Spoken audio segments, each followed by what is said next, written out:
No meio do deserto da Líbia, em 1942, um punhado de homens se tornou o símbolo da ressurreição de uma nação inteira. Este é um dos episódios mais gloriosos da Segunda Guerra Mundial. A história da Batalha de Bur-Hakay, onde a legião estrangeira francesa mostrou ao mundo que a França não estava morta. Vamos mergulhar nessa saga de coragem, sacrifício e honra. Depois da humilhante derrota de 1940, a França estava de joelhos, mas, longe de casa, homens de todas as nacionalidades se uniram sob a bandeira da França Livre, liderada pelo general Charles de Gaulle. O núcleo dessas forças era a lendária Legião Estrangeira, a primeira Brigada Francesa Livre, comandada pelo general Marie-Pierre Koenig. Foi enviada para o teatro de operações do norte da África. A sua missão: ajudar os britânicos a parar uma das maiores ameaças do eixo, o temido Afrika Korps, do general Irving Rommel, a raposa do deserto. Rommel estava em plena ofensiva, com o objetivo de conquistar o Egito e o estratégico Canal de Suez.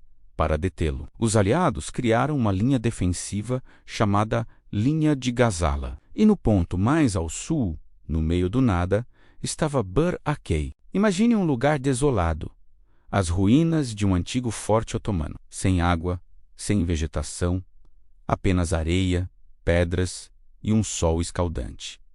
Para qualquer um, seria um pesadelo, mas para a legião, era uma fortaleza a ser defendida até a morte. Manter Bur-Hakay era crucial. Se caísse, Rommel poderia simplesmente contornar toda a linha defensiva britânica e ter o caminho livre para o Egito. A defesa desse ponto esquecido por Deus foi entregue aos homens de Koenig.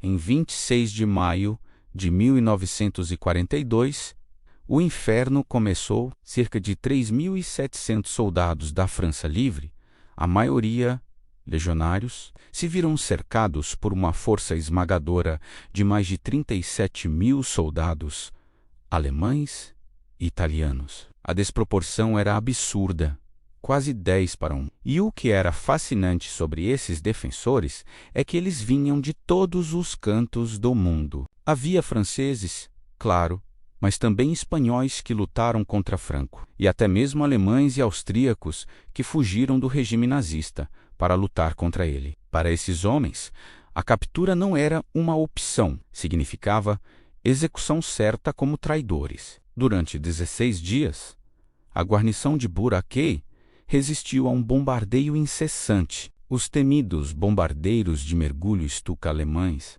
despejavam bombas dia e noite, enquanto a artilharia pesada do eixo martelava a posição sem parar. Para sobreviver, os legionários cavaram como toupeiras, criando uma rede de trincheiras e abrigos profundos na areia e na rocha. Eles viviam debaixo da terra, saindo apenas para enfrentar os ataques terrestres. Vendo a resistência obstinada, Rommel ficou impressionado e impaciente. Ele enviou um ultimato aos franceses, exigindo a rendição imediata para evitar um massacre inútil. A resposta do general Koenig foi curta e direta. Não categórico. Rommel tentou uma segunda vez, e a resposta foi a mesma. Os legionários não iriam se render. Armados com seus canhões de 75 milímetros, velhos mas eficazes, eles se tornaram caçadores de tanques, repelindo onda após onda de blindados alemães e italianos. Cada ataque era recebido com uma fúria desafiadora. A determinação desses homens, lutando em condições extremas com rações de água cada vez menores, era sobre-humana. Após 2 semanas de cerco, a situação se tornou insustentável. As munições estavam no fim, a comida era escassa e, o mais crítico, a água estava praticamente esgotada. Koenig recebeu a ordem que temia, mas que era necessária: abandonar a posição e tentar romper o cerco. A rendição ainda estava fora de questão. Na noite escura de 10 para 11 de junho, os legionários se prepararam para o tudo ou nada. A ordem era simples: abrir caminho através das linhas inimigas. O que se seguiu foi uma cena de caos e bravura indescritível. Liderados por seus oficiais, os legionários avançaram em seus veículos e a pé, com baionetas caladas, diretamente contra as posições alemãs. Sob fogo intenso de metralhadoras e morteiros, eles lutaram corpo a corpo no escuro, atravessando campos minados e abrindo uma brecha no cerco. A retirada foi brutal e custosa, mas foi um sucesso. A maior parte da brigada conseguiu escapar e se reagrupar com as forças britânicas, salvando o coração das forças francesas livres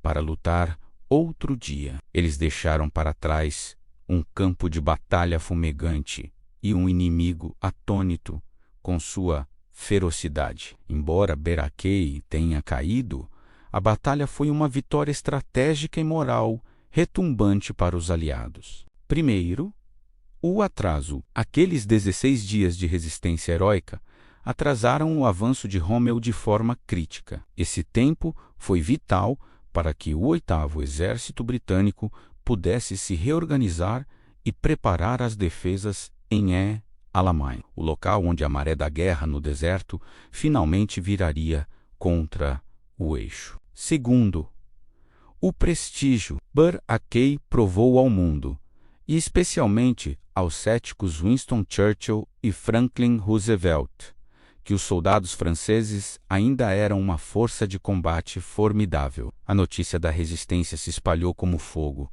restaurando a honra militar da França. Disse que o próprio Hitler, ao saber da batalha, comentou que os franceses de Beraquei eram os melhores soldados, depois dos alemães. E, por fim, o impacto simbólico para a resistência francesa e para a França livre. Beraquei foi um farol de esperança, como disse o general de Gaulle em um discurso famoso. Foi em Beraquei que um sopro de vitória passou sobre a França, e a França reencontrou suas armas. Foi o momento que provou que a luta pela libertação não era em vão. A Batalha de Beraquei é mais do que apenas uma história de guerra. É um testamento ao espírito humano, à capacidade de resistir contra todas as probabilidades por uma causa maior. É a história de homens de diferentes nações, unidos sob uma única bandeira, que escolheram lutar pela liberdade em vez de aceitar a tirania. A legião estrangeira francesa honrou seu lema, Legio Patria. Nostra, a legião é a nossa pátria. E naquele deserto inóspito, eles lutaram não apenas por uma pátria adotiva, mas por um ideal de liberdade para todo o mundo. Obrigado por assistir a esta história de coragem e sacrifício. Se você gostou deste mergulho na história, não se esqueça de deixar o seu like, se inscrever no canal e ativar as notificações para não perder nossos próximos vídeos. Até a próxima!